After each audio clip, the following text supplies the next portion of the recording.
Hello and welcome to another update video about AGIX. We are looking at currently quite a strong decline of the high, which was sort of around about 47%, which is not unusual for a possible wave 4 or a wave 2. But really, if it's a wave 4, it should not drop below the 50% retracement. If it does, I will count it as a wave 2. I think at the moment it's important to recognize that it could be that, surely this is a wave 3, but it could also be counted as a wave 1 complete, depending on how I see it. And I'm rather leaning now towards it being a wave 2. But we won't really know until we break below the 50% retracement. The reason I'm leaning towards it being a wave 2 is that the move down was quite impulsive. So I see this as just an A wave. I don't have too much structure in there to work with, so I assume it's an A wave in 5 waves. I can count 5 waves in there. I would have difficulties to count a 3-wave move in there. So at the moment I'm looking at it as an A wave. I'm currently looking at this as a B wave here, what we're doing. Also difficult. It looks like a triangle. We're going to take a look at the Elliott wave triangle in a minute, and then we should still get a C wave down. I mean, this is currently a support area. I don't necessarily think this is going to hold anymore. At the moment, I'm holding off any AI purchases or AI buys. Yeah, I'd be a bit careful here because this looks very weak at the moment. But that's only me. You can do what you like. But for me, I did buy lower. I did take some profits along the way. I just want to wait a bit of clarity, get a bit of clarity. And if I see a lot of weakness in the chart and not really a clear structure to work with, then I'm rather holding off. If you don't really know what's going on, don't trade it. For me, this could be a B wave here. So A wave down, we bounced off that 50% retracement at 35.5 cents, and this could be a B wave triangle. So if we now zoom in a little bit, let's try to label it. ABCDE is the count.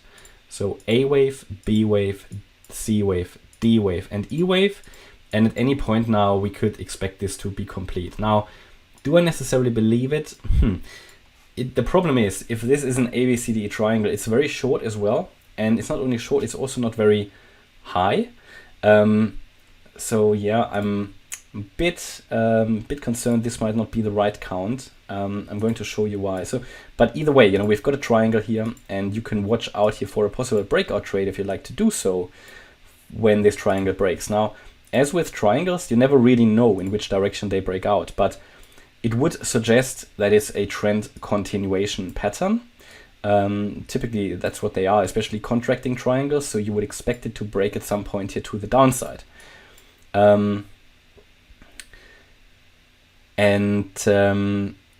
Target-wise, you would normally look at, in terms of target, the high at the beginning of the triangle. So we measure you have to extend these trend lines, and then we take at the beginning of this triangle we take the height, and then we add it to the end of the E wave, and that would take us down to around about 31 cents to the downside.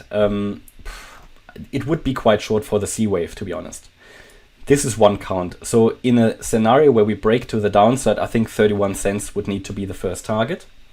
This would be a C wave down. It would be quite impulsive. Now, it could also be, and I don't find that too unlikely, that this is actually that the B wave is ongoing, but that we do something like this. So within the B wave, A, B, C. And that the B wave here is actually the triangle. It's basically the same way, you just count it slightly differently. A, B, C, D, E, and you would break to the upside.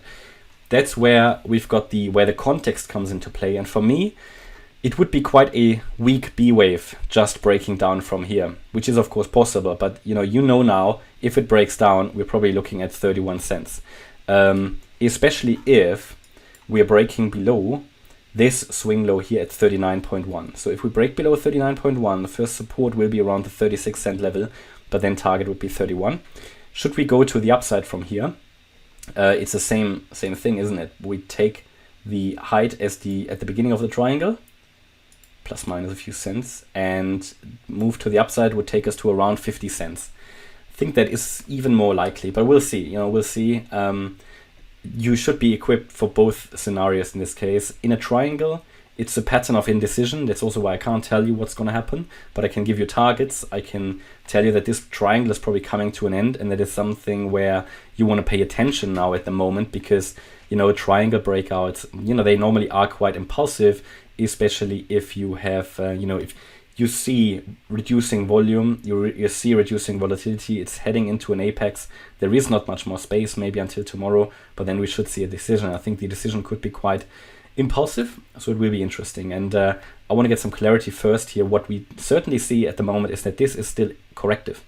And if something is still corrective, you don't really want to trade it aggressively. You can trade the impulse which emerges out of it, but trading a correction is always a bit difficult, risky, can cost you a lot of money. So I'm observing this for now with interest. It's certainly something interesting, and I will keep you updated. So hopefully you liked the update about AGIX. If you did, please hit the like button, leave a comment and subscribe. And if you really like the content, then please check out the channel membership. Thanks a lot for watching. Bye-bye.